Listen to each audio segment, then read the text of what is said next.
नमस्कार, आप देख रहे हैं इंडिया। इस वक्त में आपको हम दिखा सकते हैं कि दिल्ली ट्रांसपोर्ट कॉरपोरेशन के यहाँ हम पहुँच चुके हैं। आप देख सकते हो कि यहाँ पे कई डीसीडी के कई मार्शल यहाँ पे इकट्ठे हो रखे हैं और ये सुबह से यहाँ पे धरना देकर बैठे हुए हैं।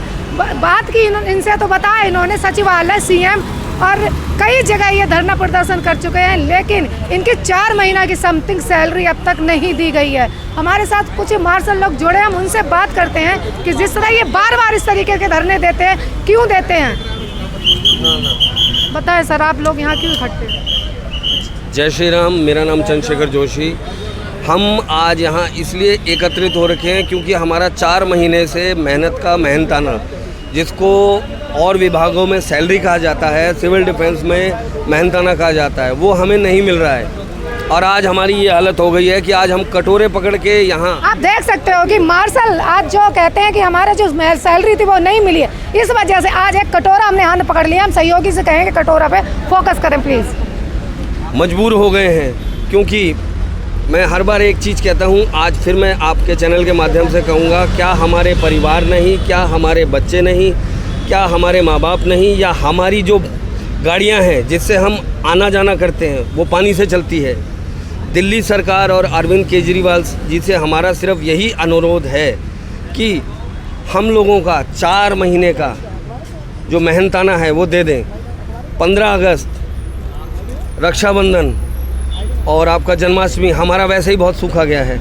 अब दीपावली आ रही है, हम लोगों ने 10% पे ब्याज पे पैसा ले रखा है, वो हम कहाँ से चुकाएंगे। सबसे बड़ी चीज़ ये है, कुछ हमारे साथी ऐसे थे, अभी दिचाऊ डिपो में एक हमारा साथी था जो कि उसका नाम मदन था, हार्ट अटैक की वजह से वो मारा गया। डिप्रेशन की वजह से, सैलरी नहीं मिली, इसलिए सैलरी ना मिलने की वजह से इतना डिप्रेशन था कि उसे हार्ट अटैक हुआ और वो मर गया। इस संदर्भ में मैं, दिल्ली सरकार ने कुछ उनको भत्ता दिया है जिस तरह के? दिल्ली सरकार ने उन्हें कुछ नहीं दिया। कुछ समय पहले एक हमारे मार्शल का एक्सीडेंट हुआ, बस के टायर के नीचे पैर आया, उसका पैर काटना पड़ गया। आज तक दिल्ली सरकार के कानों में जूं तक नहीं रेंगी है। हमारा दिल्ली सरकार से सिर्फ ये अनुरोध है, हमें रखा गया था निर्भया कांड के बाद महिला सुरक्षा बल के रूप में। अब मैं ये कहना चाहता हूँ कि महिला सुरक्षा बल के हम महिला और पुरुष मार्शल आज अपने मेहनताने की भीख मांग रहे हैं और सरकार के कानों में जूं तक नहीं रेंग रही है। तो हमारा बस यही अनुरोध है कि कृपया करके हमारा जो मेहनत का मेहनताना है वो तो दें, क्योंकि हम भी जीने का हक रखते हैं, हमारे परिवार वाले भी जीने का हक रखते हैं। तो कृपा करके हमारा मेहनत का मेहनताना दें। हमारे साथ महिला मार्शल भी हैं। एक महिला जब घर से बाहर निकलती है, उसकी ज़रूरत है तब वो निकल रही है, सुबह अपने घर का सारा काम काज करके अपने बच्चों को छोड़ के। आपको क्या लगता है, जिस तरह उन्होंने डीसीडी में हज़ारों लोग भर्ती कर रखे हैं, तो क्या उन्होंने लॉलीपॉप दिया? जी, वो तो एक बहुत बड़ा लॉलीपॉप है। आतिशी जी ने कहा था 3 तारीख को कि हफ्ते भर में आपका मेहनताना, आपकी सैलरी आ जाएगी।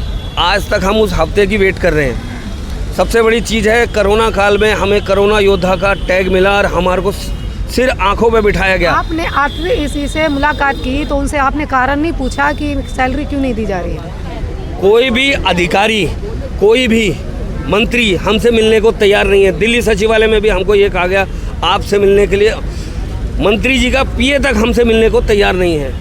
तो हमारी इतनी दयनीय स्थिति हो रखी है कि ब्याज पे पैसा हम कब तक लें। पीछे ये महिलाएं खड़ी हैं, आप इनसे भी बात कर सकते हैं। एक महिला जब घर से बाहर निकल रही है तो उसकी मजबूरी है, तभी वो आ रही है काम पे, अपने घर का सारा काम करके। और हमारे ये लगा लीजिए 70% लोग ऐसे हैं, हम खुद ऐसे हैं कि किराए के मकानों पे रह रहे हैं। मकान मालिक का किराया हो गया, राशन वाले का पैसा हो गया। कब से आप जॉब कर रहे हैं? 2015 से। कितने साल हो गए?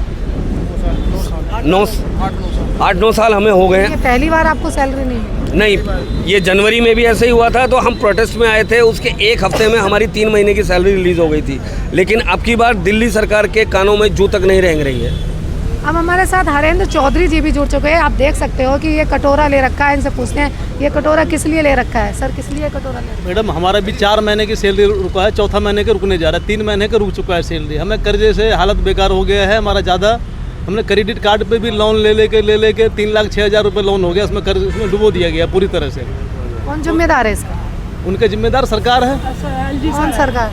उनका सरकार है जो एलजी है, एलजी के ऊपर है हमारे जो पीएम, जो कि विदेशी मेहमान को बुलाता है G20 के लिए, उन्हें सोने का बर्तन दिया जाता है खाना खाने के लिए, और हम स्टील का कटोरा लेके यहाँ पे आ गए हैं। कहीं ना कहीं लोग कहते हैं ये दिल्ली सरकार के अंडर में आता है, तो चल देंगे, हम भी कटोरा उठा के चले आए हैं यहाँ पे। काफी लोग कहते हैं ये दिल्ली सरकार में मार्शल आते हैं, तो इसके लिए दिल्ली सरकार के ऊपर केंद्र सरकार बैठा हुआ, उनके इशारों पर चलता है। फंड तो उनसे ही मांगा जाएगा। ये बाप वहाँ बैठा है, बच्चा यहाँ पे है, बच्चे को अगर फंड नहीं देगा तो कहाँ से करेगा हमारा दिल्ली सरकार की कोई गलती नहीं है इसमें। हाँ, सब एलजी के टेबल से आएगा ये सारी इसमें दिल्ली सब एलजी का है, मोदी का है। इसमें पहले ऐसा दखल अंदाजी नहीं होता था, जो हम लोगों को मार्शल को बेच रहे हैं और परेशान किया जाए, ये सारा एलजी सर, केजरीवाल जी ईमानदार है और उन्होंने ही हमें मार्शलों को लगाया है। ना तो उन्होंने हमें पूछा कि हम किस पार्टी से हैं, किस धर्म से हैं, किसी से नहीं। सीएम साहब ने हमें बहुत अच्छी नौकरी दी और हमें रोजगार दिया, लेकिन एलजी सर टांग अड़ा रहे हैं बीच में अपनी। विनय सक्सेना जी, उनको अकल होनी चाहिए कि किस तरह से एलजी के अब की बार धरना एलजी के पास होगा और मैं भूख आंदोलन करूंगी एलजी के सर के पास। हालांकि मैं भी कायस्तू सक्सेना ही हूँ, लेकिन मैं एलजी सर के पास धरना दूंगी कि सर आपने सब मार्शलों का सर्वनाश आप ही कर रहे हो। परिचय क्या आपका? रेखा सक्सेना। क्या इसमें आप मार्शल? हाँ, मैं मार्शल हूँ। लेकिन मीडिया द्वारा आप जनता को या मार्शल जो जितने भी हैं उनको क्या संदेश देना चाहिए? मैं यही देना चाहती हूँ कि शांतिपूर्वक हम इस आंदोलन को करेंगे और एलजी सर जी हमें वापस हमारी ड्यूटी दें, हमें पक्का करें और सबको मेडिकल वगैरह करवाएं सबका, और हमारे को नौकरी दोबारा से दी जाए। कहीं ना कहीं अगर आपकी दिया जाए, कहीं ना कहीं आपका अगर ये वेतन नहीं मिला तो आगे आप क्या कार्रवाई? हम भूख आंदोलन करेंगे। मैं खुद बैठूंगी भूख आंदोलन पे। आंदोलन होगा, अब की बार धरना प्रदर्शन नहीं होगा, भूख आंदोलन जरूर होगा, अवश्य होगा। और एलजी अमर अनशन होगा, अमर अनशन होगा। क्या कहना चाहोगे मैडम, जिस तरह आज आप सुबह से यहाँ पे भूखे प्यासे बैठे हुए हैं धरना प्रदर्शन में, क्या कहोगे? जी, हम तो भूख हड़ताल पे ही बैठे हैं। अब तनख्वाह कोई भी दे, हमें मतलब नहीं है कौन देगा, कोई भी दे, जिसके भी इशारे पे तनख्वाह रोकी जा रही है वो रिलीज करे। हमारे बच्चे घर में भूखे हैं, हम लोग भूखे हैं। घर में भूखे मरने से हम सोच रहे हैं सड़क पे भूखे मर जाए, वो ज़्यादा अच्छा है, ताकि सरकार की आँख खुले। हमें वाकई में सही बोला उन मैडम ने कि केजरीवाल जी ने हमें नौकरी दी थी, इससे पहले हम निष्काम सेवा किया करते थे। निष्काम आज भी करते हैं ड्यूटी करते हुए, पर ये से भी सवाल करते हैं। आज हम भूख हड़ताल पे ही हैं, जहाँ भी जाना पड़े भूख हड़ताल करेंगे और इनको तनख्वाह देनी पड़ेगी हमारी। हम अपना मेहनत का पैसा मांग रहे हैं, कोई भीख नहीं मांग रहे इनसे। अभी देखा जिस तरह से हमने बात की, उन्होंने बताया कि जब तक हमें अगर वेतन नहीं मिला तो अब की बार हम भूख हड़ताल करेंगे और अपना वेतन लेके ही रहेंगे। और अंदर और भी लोग गए हुए हैं मार्शल, वो भी आते हैं कि बताया जा रहा है कि कंप्लेंट्स करने गए हैं। तो जब तक अभी वो आएंगे आपको हम दिखाएंगे, जब तक के लिए वेट करें। धन्यवाद। अभी जिस तरह हमने आपको बताया था कि अंदर 2-4 लोग अपने रिसीविंग कंप्लेंट देने गए थे और कंप्लेंट दे के एक रिसीविंग मिली हुई है। हम उनसे पूछते हैं, आदित्य राय जी रिसीविंग लेके आए कि रिसीविंग हुई या नहीं हुई, आश्वासन क्या दिया सर? मतलब आप अंदर गए हो तो क्या रिसीविंग हो गई? मैडम, अभी जो हम अंदर गए थे आज डीटीसी मुख्यालय में, जो हमारे अधिकारी थे वो लगभग यहाँ पे 75% अधिकारी जो हैं वो छुट्टी पर हैं। ठीक है, हमसे कोई अधिकारी से अभी मुलाकात नहीं हुई है। हमने अपना एक ज्ञापन पत्र का रिसीव करा दिया है विभाग के अंदर में, और उसको हमें विभाग ने हमें रिसीविंग दी है 29 तारीख को।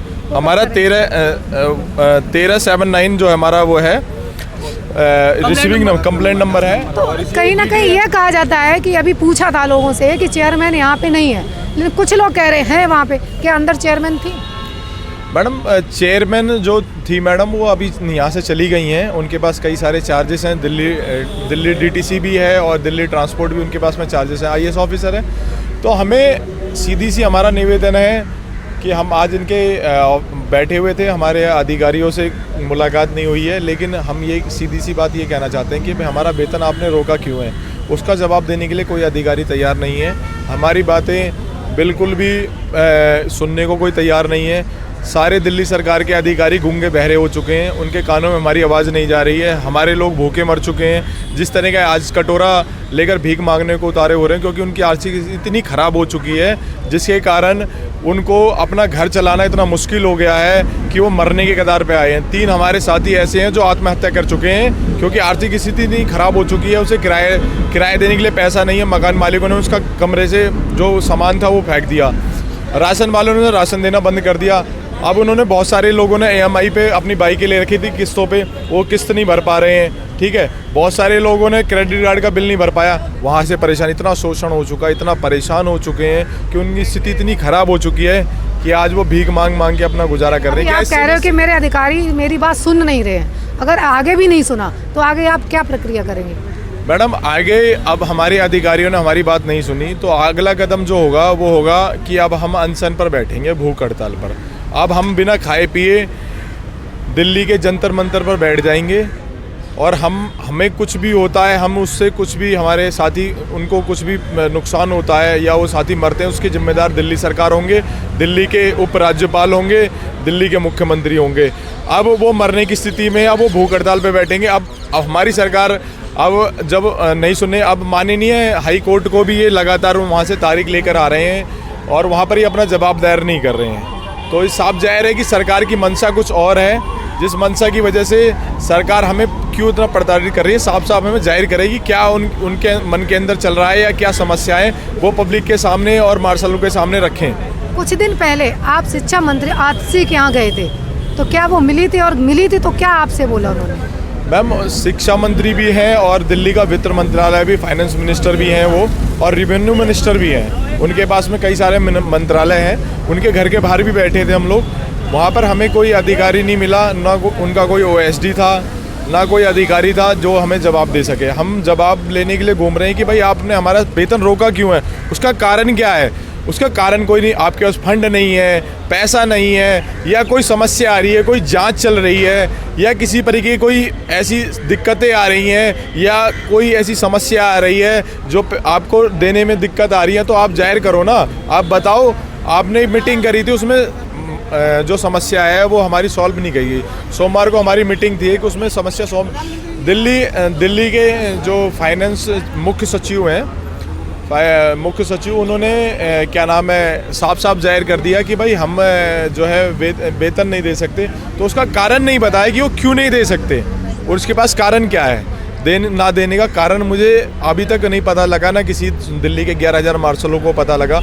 और ऐसा नहीं, जो सिविल डिफेंस के अलग अलग विभागों में काम कर रहे हैं उनका भी वेतन नहीं दिया गया, और भी कई सारे कर्मचारी उनका वेतन नहीं दिया गया। भाई आपके पास पैसा नहीं है, G20 में लगा दिया, कहाँ पर लगा दिया, क्या किया, दिल्ली का पैसा कहाँ चला गया। दिल्ली के लोग भूखे मर रहे हैं, उनको क्यों नहीं उनका वेतन दिया जा रहा है। ये जो सैलरी नहीं मिल रही है, इसकी जिम्मेदार कौन है? इसका जिम्मेदार साफ साफ जाहिर है कि भाई दिल्ली का विधायिका 2023 पास हुआ है, तो दिल्ली का जो मुख्य जो इस टाइम कुर्सी पर बैठे हैं वो माननीय उपराज्यपाल हैं। उपराज्यपाल की जवाबदेही बनती है उसके बाद मुख्यमंत्री की। तो उपराज्यपाल कम से कम उपराज्यपाल को पूछना तो चाहिए दिल्ली के मुख्यमंत्री से कि भाई आप इनका वेतन क्यों नहीं दे रहे हो। वो पूछने को तैयार नहीं है, दोनों की साथ। आपको कैसे पता कि नहीं पूछने को तैयार? क्या आपके पास ऐसी कोई खबर है या कोई ऐसी अंदर से आई?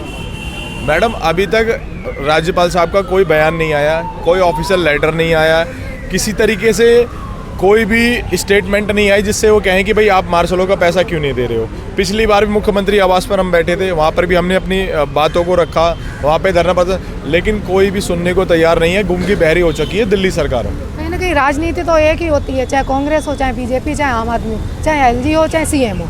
उसमें आप क्या कहना चाहोगे, जिस तरह आप कह रहे हो कि हमें कोई संदेश नहीं आया है कि मार्शल को सैलरी नहीं दे रहे? मैम देखो, राजनीति एक मुद्दा है, राजनीति करने से, राजनीति आप करो, हम राजनीति करने के लिए आपको मना नहीं कर रहे। राजनीति करो, आप राजनीति करके सरकार बनाओ, कुछ भी करो, लेकिन दिल्ली के कर्मचारी या दिल्ली के जो मार्शल्स हैं या दिल्ली के और भी विभागों में जो काम कर रहे हैं उनका आप वेतन क्यों रोक रहे हो? आप राजनीति करो, वेतन रोकने से कौन सी आपकी राजनीति में रुकावट आ रही है? आप पार्टी को विरोध करो, जो करना वो करो, लेकिन तनख्वाह रोकने से कौन सी राजनीति हो रही है आपकी? वही मैं आपसे कह रही हूँ, एक पे टारगेट नहीं, क्योंकि ये तो सभी एक चैन की तरह होती है। LG, CM, फिर उसके बाद विधायक, पूरी चैन होती है।